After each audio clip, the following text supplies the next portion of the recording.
Let me know if you can hear me.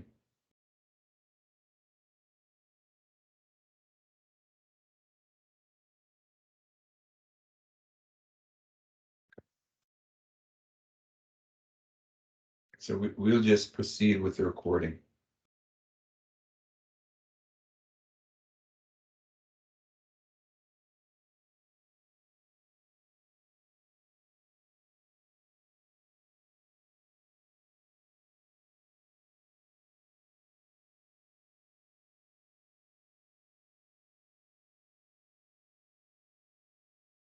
All right, everyone. I just wanted to again thank you for coming on and logging on to this platform just to listen to what we have to share today.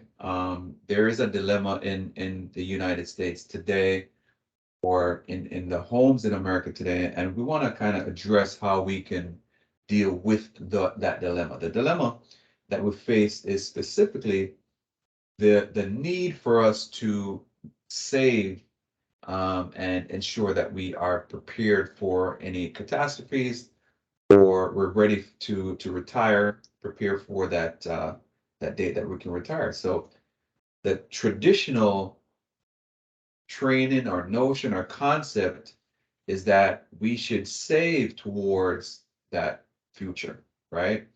And one of the challenges, all the experts agree, and I would agree as well, that um, the one of the challenges with saving towards your future is debt, right? So you have an income typically, and the question is, what do you commit that income to, right? Do you commit that income to paying off debt first, then save, or do you save and that you have to do one or the other, or if you try to do both at the same time, it's not going to be very effective in accomplishing what you're doing because you're going against what we call time, right? So time is gonna essentially affect your ability to save over time. So the traditional notion in America, and this is a good resource to actually share with you, is the three categories that your finances should be essentially broken up into. We're looking into making sure that 50% of your income is committed in one category, 30% of your income is committed in the other, and 20% in that final category. What are we talking about? We're talking about your necessities, right? Necessities, and I'm sorry, I misspelled that. Your necessities, eraser,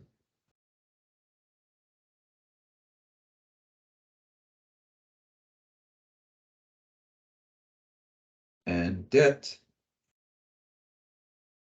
and your wants and savings, right?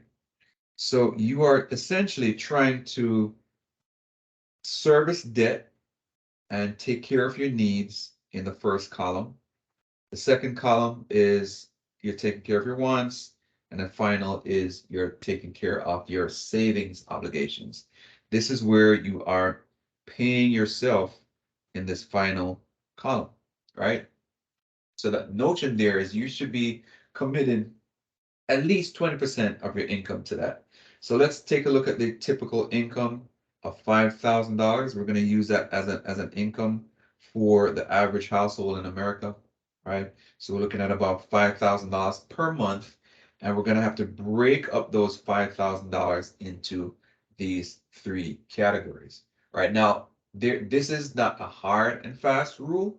It's just a guideline, and it's a pretty good one. In fact, I have a modified version of that guideline, right, that I'd like to share with you, right? But let's take a look at some of the resources out there which supports this notion that we should follow the 50-30-20 rule, right? So I'm going to point you to a very good resource that I typically share with my clients, right? That is Voya, right? Now, I'm trying to market Voya. I don't have any Reason to Market, boy, they just have a very good budget calculator. So this is a good start.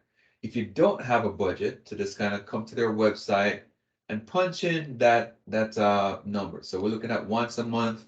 We're trying to commit $5,000 into these three categories: our needs, wants, and savings. So we're looking at putting away that $2,500 for our needs, debt servicing, $1,500 for wants, and any savings goes towards that. Now, is that reality, right? Is that reality in your home?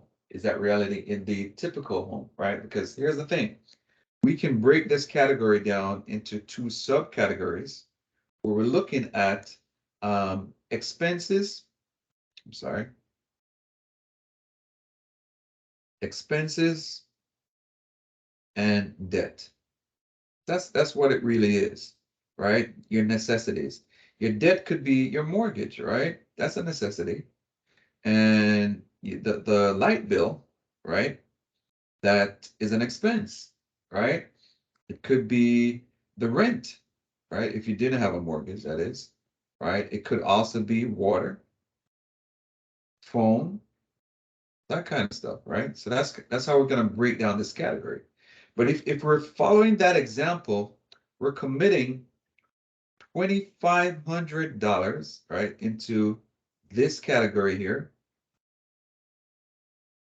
$2,500 over here, $1,500 here, and $1,000 here. Now I ask you again, is that reality in most American homes? And I would venture to say the answer is no, right? Because the average rent is around $2,500 alone, right? So that just consumes everything, and we're not even adding credit cards over here, personal loans, student loans, what else? All the different debt that can be added here. So we're trying to address debt because typically what happens is we start to cut down on the wants, right? We start to transfer some cash over into this column, and we're limiting our wants, which is not necessarily a bad thing, right? Or we're limiting our wants to say, you know what, we need to pay for these expenses, and we need to ensure that these expenses are taken care of. So maybe we can keep 500 over here and put maybe another 1,000 over here. So we're looking at $3,500, right? That might be able to pay a mortgage and some additional expenses, right? Talking about reality, right? This is ideal, right? But we're talking about just reality of things. Then our expenses might get a little bit higher, right? We didn't even talk about the kids. We need to send the kids to school. We need to have money for that. We need to do other things. So what we'll probably end up doing is cutting out that expense as well, right? Savings. So we might cut that down to an additional $500, if any, right? So you see the dilemma. The dilemma is we're not saving at a fast enough rate, right? And essentially, we're committing most of our income towards paying down debt, expenses, and maybe we get to go to the movies and eat out sometimes, right? That's pretty much the lifestyle of an American, right? So my question is, how do we accomplish and satisfy the 50-30-20 rule?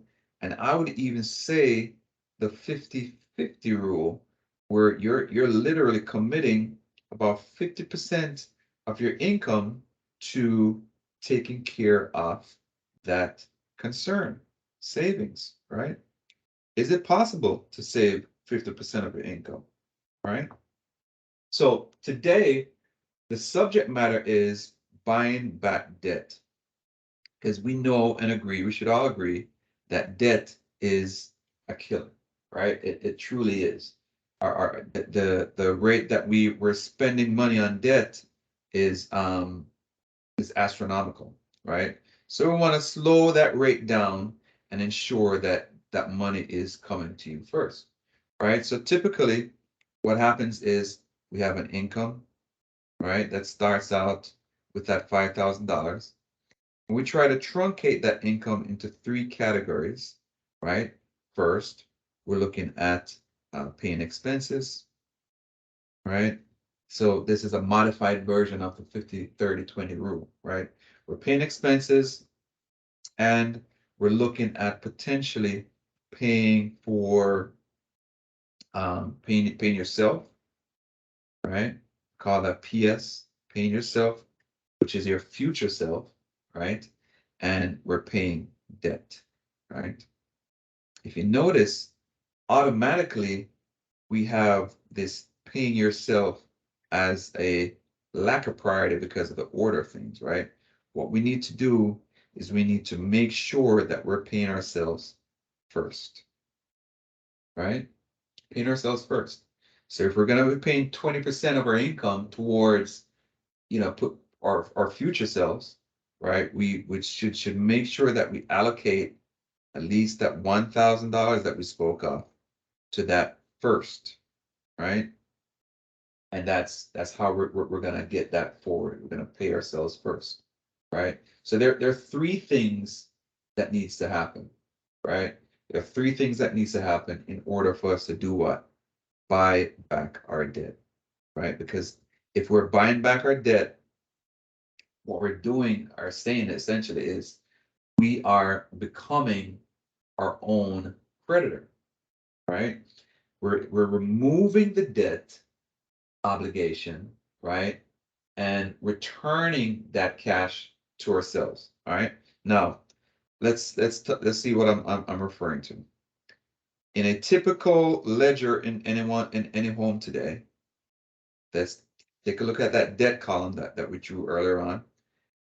You owe you're spending around, let's say, $1,500 in debt servicing obligations, right? Or more, not including the mortgage, right? So we're just talking about this regular stuff. So what do you have? You have maybe a car that's maybe $500. You have maybe student loans that's maybe another $500 or so, right? And you might have a couple of credit cards, right? A couple of credit cards in total, you're possibly paying $250 between those credit cards. And then you may have a personal loan, like a signature loan, and that would be an additional $250, right? So we're looking at that total is $1,500. That's going to whichever creditor, right? Capital One, whatever the situation is, right? Where does that money come from? Where does this $1,500 come from? It comes from your income, right? So obviously that's essentially where it's coming from. Where does it go to? It goes to the creditors, right? That's pretty easy, straightforward, right? What happens when we're looking at trying to recoup that $1,500? There is no recouping. It's gone, right? So that $1,500 that you made will always go to the benefit of your creditor, right?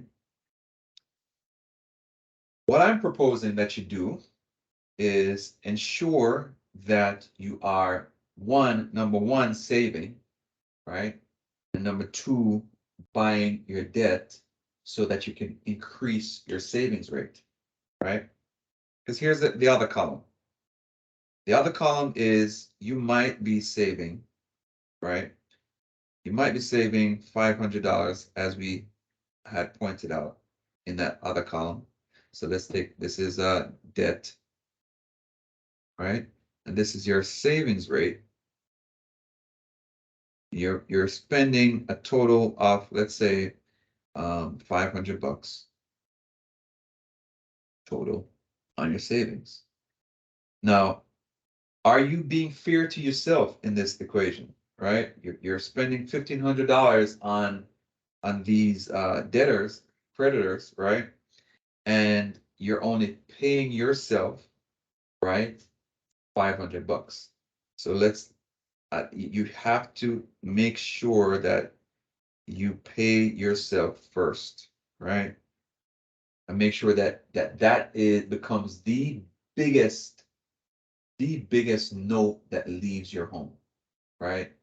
Should be Capital One, it shouldn't be a car payment, it shouldn't be a student loan. That the biggest obligation should be you, right? That's what paying yourself first means. It doesn't mean that it's an order of priority, right? Meaning that I'm going to pay myself on the first of every month. The most important debt, the most important note that you have in your home should be yourself, right? You're always number one. So I say paying yourself first is most important. So PS is no BS. Okay? It's no BS, right? Because you're trying to compound that process, right? All right, I think I hammered that point home. So how do we get to the point where we're increasing our savings rate, number one, and number two, what vehicles do we use to get there, right? So let's take a look at that. Let's say, for example, let's extend this column a little bit. Let's erase this. So let's say, for example, your balances on your car, let's say it's $20,000 here,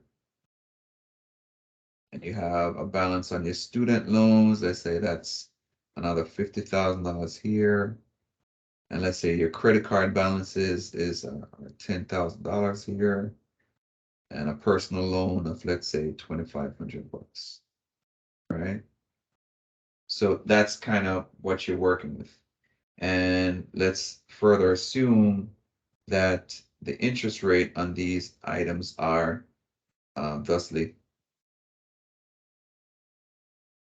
Interest rate are, let's call this 7%. Let's call that student loan. Let's call that 7% as well. And let's look at the credit card. Let's call that about 20%. And the personal loan, let's call it 13%. Right? So we're looking at roughly around 17% in interest rate, right? So what you're gonna have to do, right, is try to pay down these balances, right? Try to pay down these balances and transfer the payment to this column here, right? The column that is responsible for your savings. So we're trying to expand that $500 per month to a little bit more than what we're used to, right? So the three tools that you need to get this done is what? An income,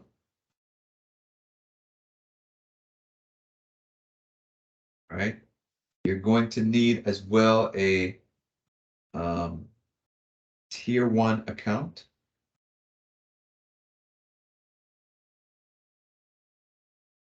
And you also need a correct mindset, right? So this is a different approach. You're going to have to start thinking of yourself as the bank, right? You're going to have to start thinking of yourself as a bank. You're essentially buying debt from another person, i.e. you, at a better rate of interest that you would gladly pay for maintaining that loan. So in your tier 1, in your income, you're going to simply continue putting away your 500. I'm sorry. Let's fix that. Your 500.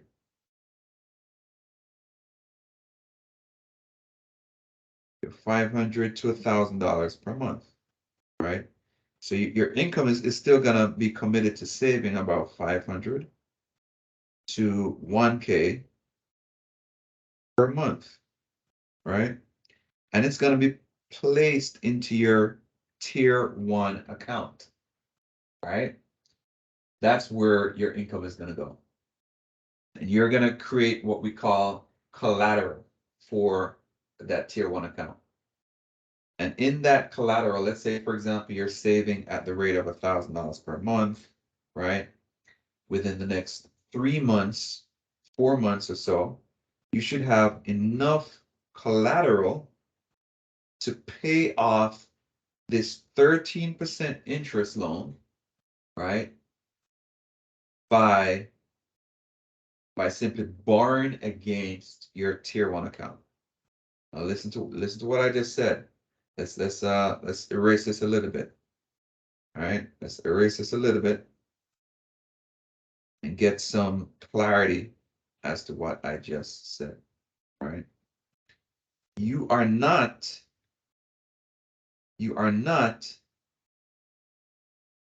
withdrawing the 3 months of savings. You're simply borrowing against the collateral that's in your tier 1 account, right? So therefore, if your tier 1 account is earning 4%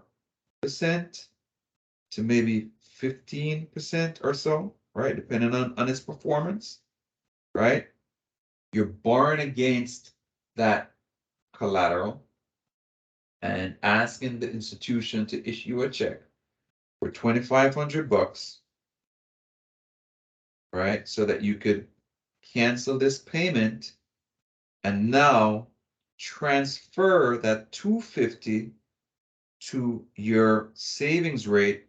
So now you're saving at a rate of 750. Let's not make this any more messy, right? Now you're saving at a rate of 750 by simply adding the payments which were made in this other account.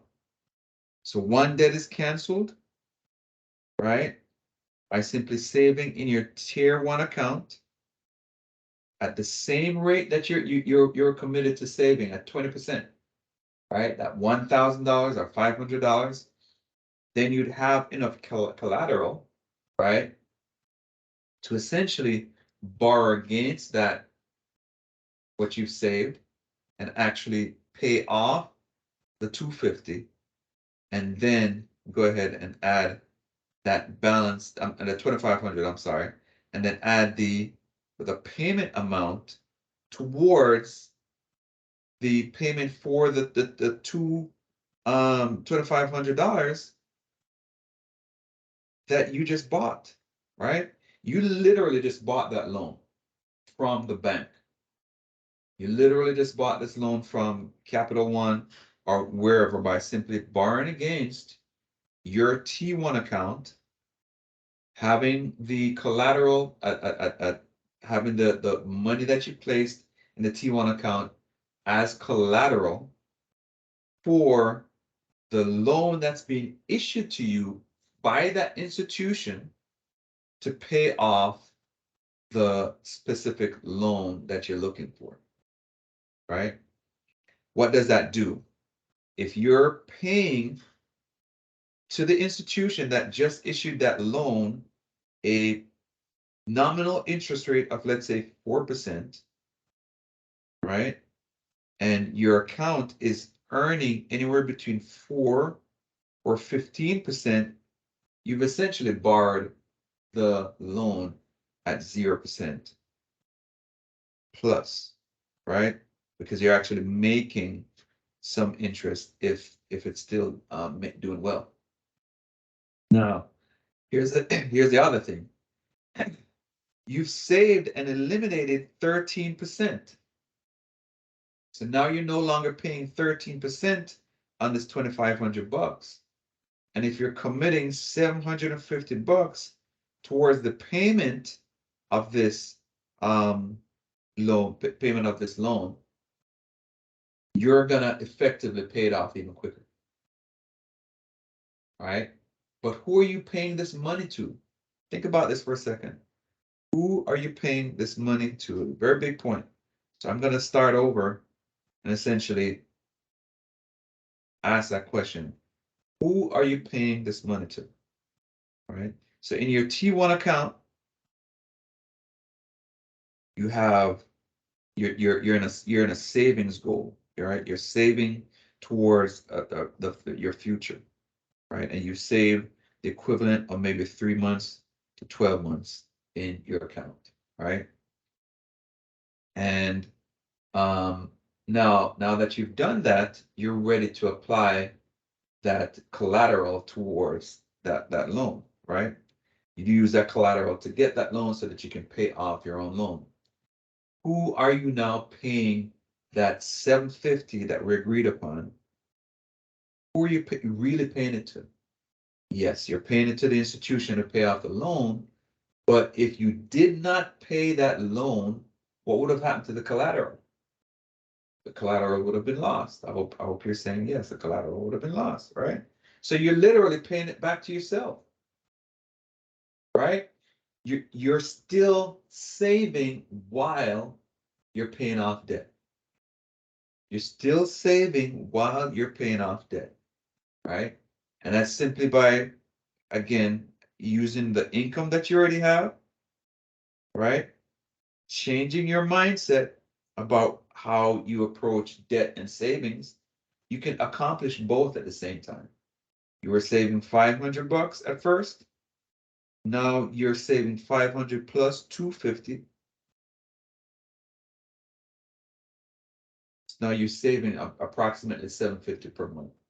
So you're getting closer to that ideal 20% or maybe even 50% as we keep on doing the same thing by eliminating this debt, using the same process, by eliminating this debt, using the same process, and by eliminating this debt using that very same process, right? We're simply going in a methodical approach in buying the debt that we already have committed to others, right? Putting it into our ledger and paying it in a safe, low interest, sometimes zero interest environment, and you're still earning on the money that you are paying back, right? Remember, the loan that was issued by the institution is roughly around 4%, right? And you're making in your account 4 to 15%, right? Oh, by the way, you don't make anything lower, by the way, because it's you don't lose money in your T1 account, right? Do not lose money in your tier 1 account, right? You're either going to earn a nominal rate of interest or a decent rate of interest, right? So we're looking at essentially having effectively a 0% loan, which simply means that this 750 is truly unencumbered. The 750 is used to, yes, it's paying down the loan, but you're earning interest while you're doing that, right? So this is the reason why you can save and still pay down your debt. Now, if this sounds strange to you, if it sounds off the wall to you, let it be known that this is nothing new, right? T1 or tier 1 capital is capital that is used by large institutions. Large institutions go out and find what they call tier 1 capital, right? Tier 1 capital is cash equivalents and other commodities that can be used to essentially be liquidated at a quick rate of speed. It can be liquidated very quickly, in other words, right? So how do we actually do that? Now, I do have a much more in-depth video that I do share on our platform, on our group. It is a free community that we invite folks to come on in, take a look at all of this as well as other financial literacy information that actually helps you to create wealth, right? And by the way, did I say that you had to go out there and increase your $5,000, drive Uber maybe, get a part-time job? No, we're using the very same income that you would have typically committed $500 to save per month, right? Or maybe $1,000 per month, right? We're just saying that you should put that in a T1 account, right? A tier one account, tier one capital. It's the safest capital in America. You can Google it, right? And essentially save enough to borrow against that capital that you put in there as collateral to do just this, pay down on your debt while you're saving. It's a process that's taking care of itself while you are paying down your debt. You're getting out of debt and you're saving at the same time. All right. This is just one of the many strategies which can be used. Right. So I would encourage you to take a look at this as a possibility. I would encourage you to also reach out to us. The information for our community is definitely on in our in the description in our invite. So please reach out and we'll talk about how to set up a tier one account, how to get it structured properly, and also how to start the process of paying down debt. Like I said, this is one of many strategies that can be used with T1 accounts. And these are ways in which you can create wealth, become an investor if you have a certain skill. Let's say in real estate, buying and selling real estate. This is definitely something that you can use. If you have a certain skill, maybe building a business, maybe you own a coffee shop, right? And you just need extra collateral to expand, purchase a second location and start a different location. This is something that corporations use all the time. Banks use all the time, tier one capital. They're actually required to have tier one capital on their books so that they can remain liquid, right? And be able to cover any run on the bank, so to speak, right?